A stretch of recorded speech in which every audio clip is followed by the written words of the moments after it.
Ada lah kok pasti. Ngomong dong. Gimana? Dokter gigi dulu deh. Karena kalau enggak, ini benar-benar anggapan seperti Ko Alek bilang bahwa Anda berdua adalah droid. Jangan-jangan Anda ini makhluk ruang angkasa. Bercanda ya. Ayo. Gimana, Rina? Halangan, hambatan pasti ada sih kok. Kebetulan aku orang yang justru agak tidak percaya kok kalau seandainya tuh semua terlalu mulus aja, aku malah takut gitu. Jadi tapi justru pas aku ketemu halangan dan hambatan, aku malah mikir kayak gini, oh ini bisnisnya beneran berarti. Ini tuh nggak bohong gitu. Jadi dulu tuh awal-awal aku ngerasa, aku tuh ngelihat Selvina kayak, masa Selvina sama Pipin 100 juta cuman kayak gini doang sih, cuman ngorder apa 100 juta. Masa sih gitu kan. Tapi ternyata sering berjalannya waktu, aku ketemu hambatannya. Yang pertama itu adalah waktu, udah pasti. Karena kan keluarga dan anak aku kan nggak bisa aku atur ya. Kalau tiba-tiba anak aku mau tantrum guling-guling, ya silahkan dia tantrum guling-guling. Aku nggak bisa mengatur kayak, bentar ya, ibu mau meeting, kamu tantrumnya sejam lagi. Itu nggak bisa kan. Jadi itu terjadi gitu kan. Jadi hal-hal seperti itu nggak bisa ada yang tidak bisa aku atur. Kalau pekerjaan yang lain masih bisa aku atur. Itu pasti. Tapi padahal Arina masih praktek ya? Masih ya. Masih. Okay. Tapi kan itu masih bisa aku atur gitu kan sebenarnya. Tapi justru menurut aku lebih berat ketika udah ke keluarga. Aku nggak bisa ngatur anak aku maunya apa gitu kan. Gitu. Itu lebih berat menurut aku gitu. Karena kan suatu yang berat ya buat ibu mau milih yang mana nih gitu kan. Itu suatu hal yang berat menurut aku. Nah, itu dari dalam diri aku. Dan pasti kalau dari dalam harinya sendiri, ternyata tuh di sini ya ini gimana cara kita menjadi leader, menjadi panutan gitu buat orang banyak gitu kok. Karena apa yang kita kerjakan itu akan dicontoh sama orang, sama seperti jadi orang tua. Sebenarnya itu sama hal itu sama gitu. Jadi itu menurut aku suatu tantangan sama aku nggak boleh melakukan hal yang salah gitu loh di sini. Karena ketika aku melakukan hal salah, aku bawa dosa berapa banyak orang gitu kan kok. Jadi itu menurut aku itu hambatannya sih kok. Sebentar. Ini ada yang janggal. Emangnya Harina sadar mulai kapan hal itu? Maksudnya kok? Sadar mulai kapan bahwa Harina memimpin dan jadi panutan dan itu akan menjadi hal yang big mistake atau dosa yang besar gitu. Sadar mulai kapan? Karena ini kan Pak Alek tadi tanya mengenai hambatan dan halangan perjalanannya, kondisinya. Sadar mulai kapan itu? Di bulan kedua, ketiga sih kok. Apa yang membuat titik sadarnya? Ketika di bulan pertama, kedua itu kan aku belum mengikuti sistem ya kok. Jadi aku jalan suka-suka aku aja gitu. Dan itu kan yang aku ajarkan ke downline aku, rekan kerja aku semua aku ajarkan ya seperti aku gitu. Karena kan hanya itu yang aku tahu gitu. Ilmu aku tuh belum mumpuni gitu saat itu. Ya walaupun sekarang juga masih jauh banget gitu. Cuman di bulan ketiga ketika aku ketemu Pipin, aku ketemu sama Ko Hendra, Ko Herman, Ci Olin, Selvina, terus aku kayak, oh ini tuh jalaninnya kayak gini. Oh ini tuh harus kayak gini ya. Oh ini tuh harus kayak gini ya. Tapi setelah aku dikasih tahu, aku tuh malah kayak gini. Aku bilang sama suami aku, ya ini tuh beneran kerja orang kantor, ini tuh bukan main-main. Aku bilang kayak gitu. Kantor kan itu orang bisa dapat 100 juta, tahu nggak? Berarti tuh ini tuh nggak bohong. Aku tuh mikir gitu. Karena tuh aku dari dulu tuh gini kok, kalau semua terlalu lancar, aku tuh bingung. Kok semua bisa terlalu lancar? Nggak ada yang lancar doang di dunia. Jadi pas aku ketemu hambatan, aku malah kayak, oh ini justru, ini yang bener nih. Gitu. Ini bener nih, aku ada cobaannya nih, ini bener nih gitu. Kalau aku orang pikirannya ini berarti ada keanehan. Justru orang kalau ngalami hambatan dan halangan, mereka justru cenderung menyerah, cenderung lari. Iya dong.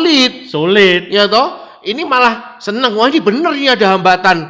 Wah, ini berarti ada kelainan dong, Har. Ini kamu ini pola pikirnya gimana? Kalau orang normal sulit atau ketakutan lebih baik diem gitu ya. Iya dong. Kok bisa dapat pengertian seperti itu gimana sih? Karena kalau seandainya selama ini aku tuh banyak kok sering untuk maksudnya takut mengambil tindakan gitu kan. Tapi sekarang aku mikir kalau seandainya aku takut mengambil tindakan lagi dan aku cuman berpikir cuma mau diem kayak selama ini yang aku lakuin gitu ya. Aku cuma diem mau bikin bisnis. Aduh, tapi ternyata hamil, mual, nggak jadi deh gitu ya. Lalu kalau aku kayak gitu lagi, aku nggak maju-maju, gimana cara aku mau dapetin ratusan juta gitu kok. Itu sih pikirannya. Oke. Ini ya tuh. Sekarang kita bergeser ke Mrs. Jervis. Gimana Mrs. Jervis? Wah, kalau misalnya ditanya hambatannya apa, jujur sebetulnya menurut aku hambatan aku tuh adalah dengan diri aku sendiri. Karena itu tadi aku nggak mau meninggalkan apapun yang sedang aku kerjakan sekarang, tapi aku punya mimpi aku yang besar. Maksudnya dalam bulan pertama aja menurut aku udah dapat income yang oke, kan itu karena cuma side hustle aja. Terus yang bikin, ya kenapa musuh terbesar Sebentar, aku adalah sebentar sayang. Kata-kata side hustle ini ternyata dari kamu inspirasinya. Ini audiens 3.000 sekian ini nggak ngerti apa itu side hustle. oke. Please translate. Saya dulu pernah dengar side hustle dari Selvina, side itu di pinggir, hustle itu suitan. Berarti orang bersiul di pinggir kita gitu kali ya. Sweet gitu ya. Hah? Gimana? Side hustle apa ya bahasa Indonesianya? Pekerjaan tambahan. Pekerjaan tambahan. Sampingan. Sampingan. Oh, Ya. oke. Aku pikir kayak, oh ya udah karena aku tidak mau mengurangi semua kegiatan aku yang sudah aku lakukan. Menurut aku dari sampingan aku itu kayak, oh oke. Jadi kalau Mbak Harina cepet insyafnya di bulan kedua. Insafnya cepet gitu ya. Cepet. Oh berarti normal dong Destri. Ada sempet kilaf istilahnya. Oh jelas. Normal. Berapa bulan kilafnya? Aku hilaf sampai bulan ketiga, sampai akhirnya kenapa aku kayak wah aku udah nggak bisa nih kayak gini lagi, aku udah nggak bisa mengikuti ritme seperti Destri yang biasanya. Kayak tadi kan aku udah cerita bahwa aku ini masuk ke kolam baru. Berarti kalau misalnya aku masuk ke kolam baru, aku tuh harus punya equipment baru, aku harus punya ilmu baru. Nah, sedangkan aku tidak membawa itu, si Destri ini tidak membawa si equipment itu. Bulan ketiga, bulan keempat, jari aku keriting kok jawabin pertanyaan yang sama terus-terusan. Titik baliknya, alhamdulillah aku cepet insaf, dan pastinya aku ada banget kok kayak sahabat-sahabat aku sendiri, karena aku tuh nelpon ini justru orang-orang terdekat. Nah, karena justru dengan kedekatan aku itu, mereka bisa dengan gampang ngomong, Des, udah deh, jangan ganggu-ganggu gue lagi nggak mau nih ngerjain HDI. Nah, tapi karena aku emang muka badak kali ya, dan aku orangnya sebentar, dipelanin. Ini dua orang ini speednya udah kayak Selvina sama Pipin kemarin. Sebentar. Ini supaya audiens nggak miss ya. Jadi ada temen yang ngomong ini, Des, lu jangan gangguin gua. Gua lagi nggak mau jalanin HD gitu. Betul. Berapa banyak? Ini namanya Hadistian, sekarang udah eksekutif diamond 2 kali. Astaga, yang ngomong begitu eksekutif diamond. Wah, berarti kualat itu berarti ya. Ya, tapi nah itu dia, karena saking pengertiannya aku dan dia dan aku, dia bisa ngomong kayak gitu dan aku bisa ngomong kayak gitu. Apakah aku waktu itu sakit hati? Enggak kok. Aku cari temen aku yang lain, baru aku follow up yang lain. Gitu. Oh gitu. Jadi nggak dibuat sakit hati ya, nggak sempat baper. Padahal itu teman baik itu Emir itu ya. Teman baik banget, seteman baik itu. Tapi aku jadinya nggak sakit hati, aku cari temen yang lain, dan akhirnya saat aku insyaf itu aku baru kayak, oh bener, kalau misalnya kayak gitu yang harus aku lakukan adalah membekali diri aku sendiri dulu untuk akhirnya aku bisa, kan apa sih ada yang kayak change gitu ya, kayak kita udah bisik gitu kan kok setiap kali di sini. Sistemnya tuh sebetulnya harusnya sama kalau misalnya kita lakukan. Nah, si kuda bisik ini tuh ternyata terhentinya di aku kok. Karena aku belum waktu itu mengikuti sistem. I see. Berarti hambatan teknisnya ya, berarti ya yang terjadi ya. Tetapi ada satu kalimat yang Kuku mau review. Ya. Kasih pekerjaan ke orang nganggur, maka sampai besok tidak akan selesai. Tapi kasih pekerjaan ke orang sibuk, tidak sampai 1 jam pekerjaan itu akan selesai. Nah, ini Anda berdua punya kesamaan dengan kalimat itu. Menarik banget. Wah, ini sudah menyapain Emir tuh. Emir kualat. Ntar Emir tampil lah ya. Oke, sekarang kembali ke Kuku. Pak Alex sudah puas dengan pertanyaannya? Ya, cuman saya mau menggarisbawahi aja sedikit. Teman-teman mungkin belum tahu kan, saya sebagai upline juga bisa ngintip apa yang beliau dapatkan ini ya. Jadi ceritanya si Destri ini bulan ketiga keempat tangannya sampai keriting jarinya gitu ya. Tahu yang terjadi apa? Bulan kelima omsetnya 5 kali lipat. Jadi bulan keempat bergabung. Ya bulan pertamanya Destri ini 0 loh omsetnya. 0. Ya. Sadis ya 0 nih Pak. Iya, Ya. 0, betul. Bulan pertama Bulan masih 0, 5,9 ya. Heeh. Tuh. Bulan ketiga 103 juta. 103 juta. Bulan keempat 227. 200. Siapa telepon nih? Siapa nih telepon? 227, 289, 289, lompat berapa kali nih? 2M. 2,1 M. 10 kali lipat. Wow. Ini bisa bayangkan ya. Tolong tampilin slide saya. Itu tadi slide-nya Destri. Keberuntungan tadi. Teleponnya siapa ya? Siapa ini ya? Telepon. Kok nyambung di sini? Iya.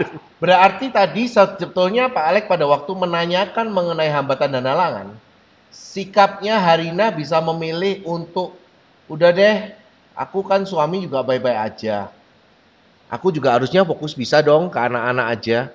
Tapi sikap yang dipilih Harina berbeda.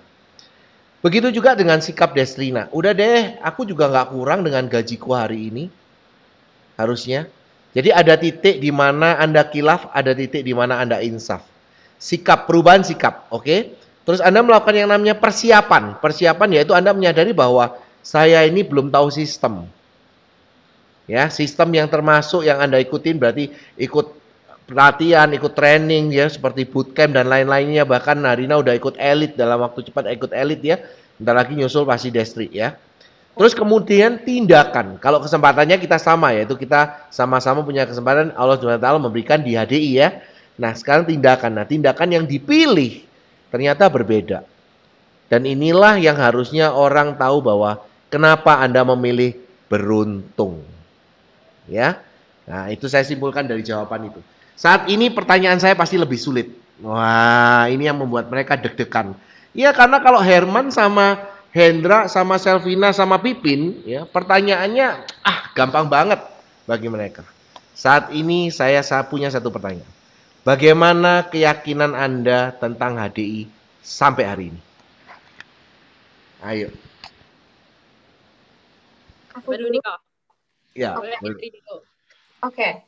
Aku yakin sih kok. Yakin kenapa? Satu, karena itu dari awal aku menjalani semuanya sudah integrated gitu. Apalagi dengan background aku yang memang aku bekerja profesional pernah di beberapa international company. Jadi aku melihat gimana ya? Aku pasti kan bisa melihat benar atau enggaknya nih suatu perusahaan gitu. I can sense that gitu. Oh, berarti maksudnya di search dulu HDI itu kayak apa sama Destri? Jelas. Oh. Jelas. HDI itu seperti apa? Terus once aku udah nyemplung, aku rasain sendiri manfaatnya. Oh, ya udah bener, apalagi setiap kali ditransfer tidak kurang Rp1 pun gitu. Jadi aku makin yakin kok. Alhamdulillah banget. Iya, dan maksudnya gini, dan alhamdulillahirrabbilalamin yang aku rasakan itu yang katanya mungkin banget yang namanya punya penghasilan tidak terbatas. Aku dong sebagai orang yang idealis, aku tadinya skeptis banget sama yang namanya MLM. Pasti aku kayak Sorry. Skeptis banget sama MLM. skeptis, benar kok. Skeptis. Catat ya para pendengar. Skeptis banget sama MLM. Kenapa sih? Sedikit. Kenapa kamu bilang skeptis itu dulu apa yang di benak pikirannya itu? Yang di benak pikirannya apa? Skeptis pasti karena Ini tolong ya Herman and tim. Ini kenapa ya ada suara telepon masuk terus ya? Oke, balik. Ya. Skeptisnya karena ketidakmampuan aku. Ini kan dicabut aja tuh, sudah ngomong. Oke, lanjut ya. Ya, justru karena dengan ketidaktahuan aku akan MLM sih kok. Kayak Kenapa kok skeptis? Katanya nggak tahu. Berarti udah denger dong. MLM itu kayak begini, ya, kayak betul, begitu, kayak begitu. Ngomong. Karena nanti kalau enggak Anda dianggap orang yang tidak normal, gitu loh kondisinya. Anda ini orang yang seolah-olah bahwa enak banget jadi Desti, enak banget jadi Harina gitu ya kan.